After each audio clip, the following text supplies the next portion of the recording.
Welcome back to the channel.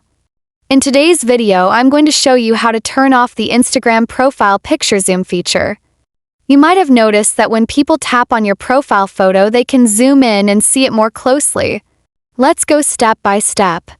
First, open up your Instagram app and head over to your profile page. Once you're here, tap on the three horizontal lines at the top right corner of the screen to open the menu. From the menu, scroll down and select Account Privacy. Here, you'll see an option to make your account private. Turn this setting on.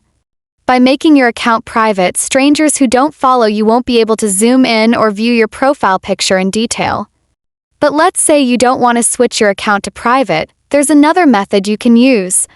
Go back to your profile page and tap on Edit Profile. Now choose Edit Picture or Avatar. Instead of uploading a regular profile photo, select an avatar. Instagram allows you to create and use avatars as your profile picture, and the best part is that avatars cannot be zoomed in on. And that's it.